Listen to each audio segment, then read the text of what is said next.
ఎవరైనా రాజ్యాంగం ప్రకారమే నడుచుకోవాలి. ప్రతిపక్ష హోదా కోల్పోయినా మాజీ సీఎం జగన్మోహన్ రెడ్డి గొంతెమ్మ కోర్కెలు కోరడం సబబు కాదని రాష్ట్ర రోడ్డు రవాణా మంత్రి రాంప్రసాద్ రెడ్డి అన్నారు.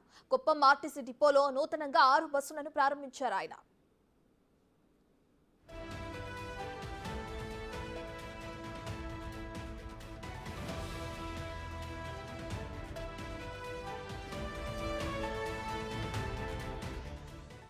ఆర్టీసీని పురోభివృద్ధి దిశగా నడిపి తన శాఖకు మంచి పేరు తీసుకొస్తామంటున్న మంత్రి రాంప్రసాద్ రెడ్డితో మా ప్రతినిధి దామోదర్ ఫేస్ టు ఫేస్.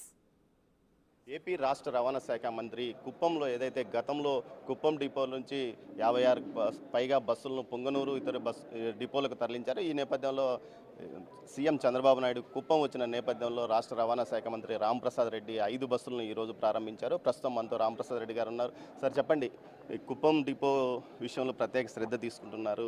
గతంలో ఉన్న బస్సులన్నీ ఇక్కడికి తిరిగి తెప్పిస్తున్నారు.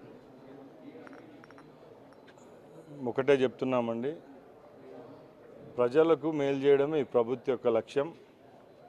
మొట్టమొదటిసారి మా ముఖ్యమంత్రి వర్యులు తన సొంత నియోజకవర్గానికి ఇచ్చేసిన సందర్భాన ఒక హామీ ఇవ్వడం జరిగింది.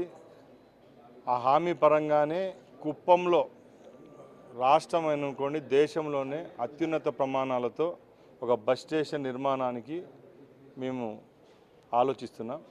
దాని పరంగానే ఈరోజు మా అధికారులతో చర్చించడం జరిగింది.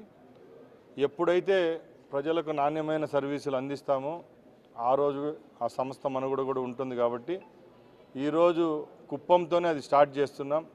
ఇక్కడ కార్మికుల సమస్య అయితేనేం ప్రజలకు ఏ విధంగా సేవలు అందిస్తే రాబోయే కాలం మేలు జరుగుతుందో ఆ చర్యలన్నీ తీసుకునేదానికి మేము సమీక్షించుకుంటున్నాం. సార్, ప్రతిపక్ష హోదా లేకపోయినా నాకు ప్రతిపక్ష హోదా ఇస్తేనే అసెంబ్లీకి వస్తానంటూ జగన్మోహన్ రెడ్డి ఏదైతే స్పీకర్కి లేఖ రాయడము, స్పీకరు ఏదో మీడియా ఎక్కడో చిట్ చాట్లో కనీసం పూర్తిగా భౌతికంగా లేపేయాలన్నట్లు మాట్లాడడానికి కూడా ఆ లెటర్లో ఆయన పొందుపరిచాడు. దీని మీద మీ కామెంట్?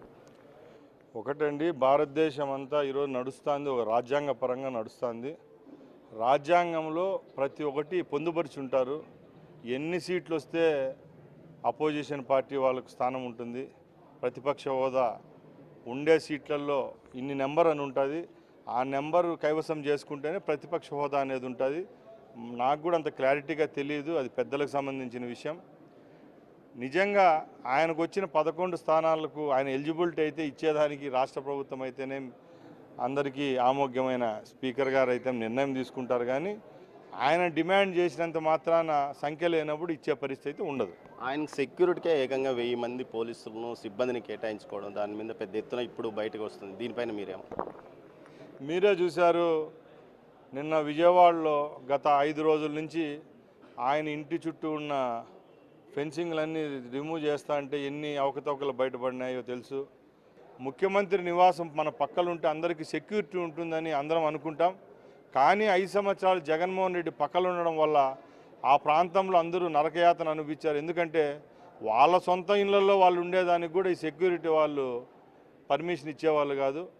ఈరోజు జగన్మోహన్ రెడ్డి ఓడిపోతానంటే ఏదైతే ప్రభుత్వ ఆస్తులు అయితే ఉన్నాయో ప్రైవేట్ పరంగా ఏవైతే వాళ్ళు కబ్జా చేసుకున్నారో అవన్నీ రిమూవ్ చేసినారు. ప్రజలు సంతోషంగా ఉండారే తప్పక ఆయన ప్రతి ఒక్కరికి భద్రత కల్పించేది పోయి ఆయనకి ఆయన భద్రత కల్పించుకొని 5 సంవత్సరాలు గడిపాడే తప్పక ఎవరికైతే మేలు చేయలేదు.